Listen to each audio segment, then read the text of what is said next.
अस्सलाम वालेकुम दोस्तों, कैसे हैं आप? उम्मीद है आप खैरियत से होंगे। ईरान ने इसराइल के खिलाफ एक और जंग की तैयारी शुरू कर दी है। ये आपको सैटेलाइट इमेजेस नजर आ रहे हैं। ये सैटेलाइट इमेजेस अमेरिका के न्यूज के इदारे एपी एसोसिएटेड प्रेस ने शाया किए हैं और इससे ये साबित करने की कोशिश की गई है कि जो मिसाइल प्रोग्राम या मिसाइल साइट्स जो इसराइल ने 12 दिन की लड़ाई में तबाह किए थे, ईरान ने दोबारा उनको तामीर करना शुरू कर दिया है। 3 माह के वक्फे के बाद ईरान ने दोबारा इनकी तामीर नौ शुरू की है, लेकिन इसमें सबसे बड़ी सपोर्ट उसे चाइना की दरकार है। साथ साथ जो ईरान के सुप्रीम लीडर हैं आयतुल्लाह खामनाई, उन्होंने एक गुज़िश्ता दिनों ट्वीट किया है और वो ट्वीट भी बड़ा मानेखेज है। उस ट्वीट में आयतुल्लाह खामनाई ने यह ऐलान किया कि ईरान दोबारा यूरेनियम की अफजूदगी कर रहा है और ये अफजूदगी 60% तक पहुंच गई है। उनका यह कहना था अपने ट्वीट में कि जो एटमी हथियार है वो बनाने के लिए 90% तक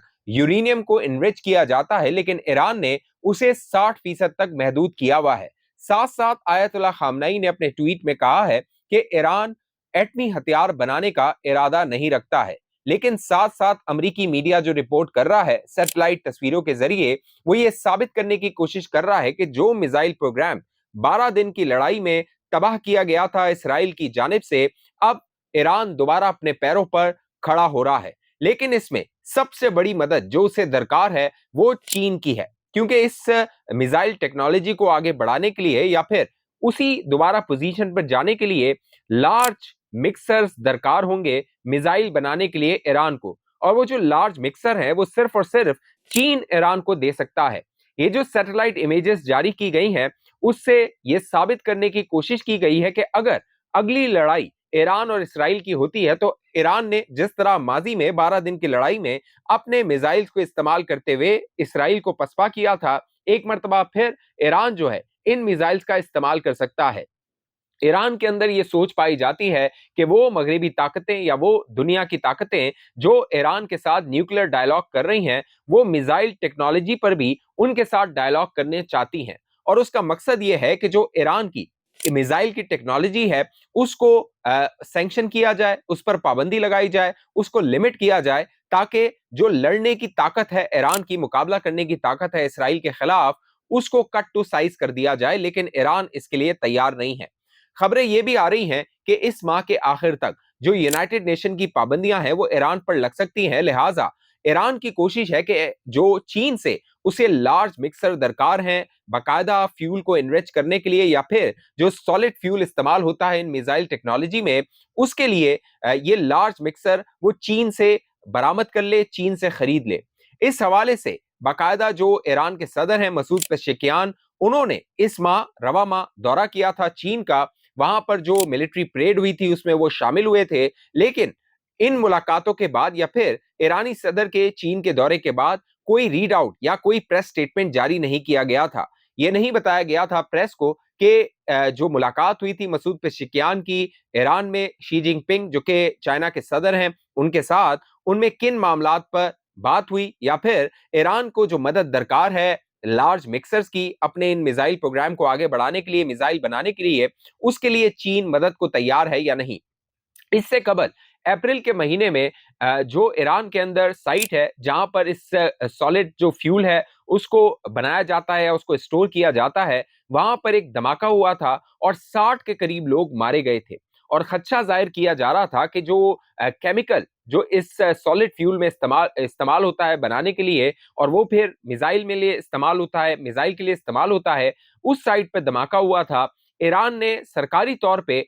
उसकी वजह नहीं बताई थी कि वो क्यों धमाका हुआ और किस तरह वो 70 लोग मारे गए थे। लेकिन उसके बाद जो अमेरिका है उसने चीनी कंपनी पर पाबंदी लगा दी थी और खदशा ये जाहिर किया जा रहा था कि जो चीन मिसाइल टेक्नोलॉजी में सपोर्ट कर रहा है ईरान को, उसके एवज ये पाबंदियां लगाई गई हैं। अब जो अगली लड़ाई ईरान के अंदर ये सोच पाई जाती है कि जो इजराइल है वो दोबारा ईरान पर हमला करेगा, एक और हमला करेगा, उसके लिए ईरान को दोबारा तैयार होना होगा। 12 दिन की जो लड़ाई हुई थी उसमें जो इजराइल की असेसमेंट है, मुख्तलिफ जो इजराइल के थिंक टैंक्स हैं, उनकी ये असेसमेंट है कि ईरान की जानिब से 574 मिसाइल फायर किए गए थे और जो कैपेसिटी है, टोटल जो कैपेसिटी है ईरान की मिसाइल की, वो तकरीबन 2500 है। एस्टिमेट के मुताबिक 1/3, एक तिहाई जो मिसाइल्स थे वो ईरान ने इसराइल की जानिब फायर कर दिए थे, बाकी ईरान के पास मौजूद थे। इसराइली असेसमेंट के मुताबिक जो ईरान है, हमला करने से पहले यानी जून की लड़ाई से पहले 1 माह के अंदर 200 मिसाइल्स बना रहा था। तो इससे आप अंदाजा लगा सकते हैं कि जो ईरान की कैपेसिटी है, ताकत है मिसाइल्स बनाने की, वो कितनी ज्यादा है। इसीलिए जो आयतुल्लाह खामनई हैं, उन्होंने गुज़िश्ता दिनों जो कौम से खिताब किया, उसमें भी उन्होंने ये कहा कि जो दुनिया हमसे न्यूक्लियर हथियारों के मामले पर, इन्वेस्टमेंट पर मुज़ाकरात करना चाहती है, उनका अगला कदम ये होगा, अगर हम उनकी डिक्टेशन मान लेते हैं, अगला कदम उनका ये होगा या डिमांड ये होगी कि जो आपका मिसाइल प्रोग्राम है, उसको लिमिटेड किया जाए या उसको सरेंडर कर दिया जाए। उसकी वजह यह है कि जो मगरिबी दुनिया है, वो ईरान से ये मुतालबा करती रही है कि जो आपके मिसाइल्स हैं, उनकी 500 किलोमीटर से हद ज्यादा नहीं होनी चाहिए। लेकिन गुज़िश्ता दिनों ये खबरें आई सोशल मीडिया पे, और चंद जो ईरानी मीडिया प्लेटफॉर्म है, उन्होंने ये दावा किया कि ईरान ने 10,000 किलोमीटर तक मार करने वाला मिसाइल बना लिया है। अगर ईरान ने 10,000 किलोमीटर तक मार करने वाला मिसाइल बना लिया है, तो उस मिसाइल को आईसीबीएम यानी इंटरनेट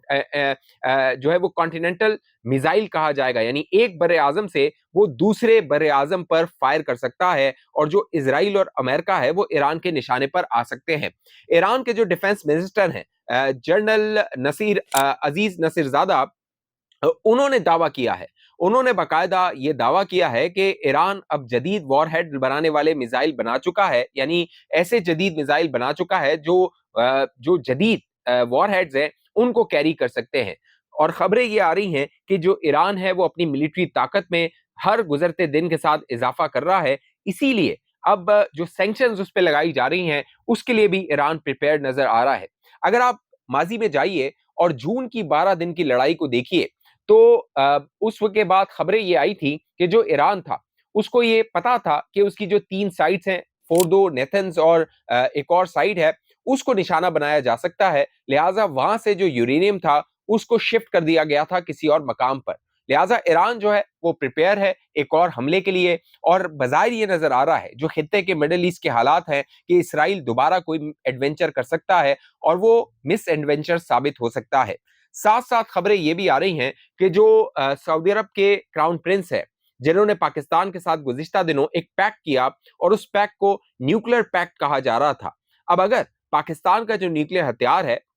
वो सऊदी अरब के दिफा के काम आता है, या दिफा के लिए वो तासुर ये दिया जाता है कि वो सऊदी अरब का दिफा करेगा, तो ईरान इनसिक्योर हो सकता है। क्योंकि इस खित्ते में, मिडल ईस्ट में, ईरान और सऊदी अरब हमेशा से एक दूसरे के राइवल रहे हैं। और सऊदी अरब तो ऑन रिकॉर्ड ये कह चुका है, क्राउन प्रिंस मोहम्मद बिन सलमान, कि अगर ईरान न्यूक्लियर हथियार हासिल करता है तो फिर सऊदी अरब भी उससे पीछे नहीं रहेगा, वो भी न्यूक्लियर हथियार हासिल करेगा। लेकिन ईरान के न्यूक्लियर हथियार हासिल करने से पहले, या अपने आप को न्यूक्लियर स्टेट डिक्लेयर करने से पहले, जो सऊदी अरब है उसने पाकिस्तान के साथ मुआहदा कर लिया प्रिंस मोहम्मद बिन सलमान ने। अब खबर यह है कि नवंबर के महीने में जो शहजादा मोहम्मद बिन सलमान है वो पाकिस्तान का दौरा कर सकते हैं, और उस दौरे में जिस तरह शहबाज शरीफ और army chief general Asim Munir Saudi Arabia गए थे, वहां पे डिफेंस पैक्ट हुआ था जिसको म्यूचुअल डिफेंस एग्रीमेंट कहा गया, एक रियासत पे हमला, दूसरी रियासत पे हमला तस्वुर किया जाएगा, इसी तरह का एक पैक्ट मोहम्मद बिन सलमान नवंबर में पाकिस्तान में कर सकते हैं। साथ साथ जो शहबाज शरीफ साहब हैं, उनकी डोनाल्ड ट्रंप से मुलाकात की भी खबरें आ रही हैं कि वो डोनाल्ड ट्रंप के साथ मुलाकात करने वाले हैं व्हाइट हाउस में, और उन्हें बुला लिया गया है, उन्हें इनविटेशन दे दिया गया है। जिस तरह 18 जून को फील्ड मार्शल आसिम मुनीर ने डोनाल्ड ट्रंप के साथ मुलाकात की थी, अब वजीर आजम शहबाज शरीफ भी डोनाल्ड ट्रंप के साथ मुलाकात करने वाले हैं। इस खत्ते में मिडिल ईस्ट की जो सूरत हाल है, हर गुजरते दिन के साथ तब्दील हो रही है, मामलात गंभीर हो रहे हैं। इसराइल अगर कोई मिस एडवेंचर करता है, वो इस खित्ते के लिए मजीद जो है वो कह लीजिए मुश्किलात, या फिर मजीद जो मामलात हैं उनको खराब कर सकते हैं। मैं आपको अपडेट रखूंगा। अगर आप सियासी मामलात में दिलचस्पी रखते हैं, मिडिल ईस्ट के मामलात में दिलचस्पी रखते हैं, हमारे चैनल को लाजमी सब्सक्राइब कीजिए, साथ घंटी का निशान उसको दबाइए, वीडियो को लाइक कीजिए, शेयर कीजिए, फेसबुक पे देखने वाले दोस्त पेज को लाइक फॉलो करके इस वीडियो को लाजमी शेयर कीजिए। अगली वीडियो तक मुझे इजाजत दीजिए, अपना ख्याल रखिएगा। पाकिस्तान जिंदाबाद।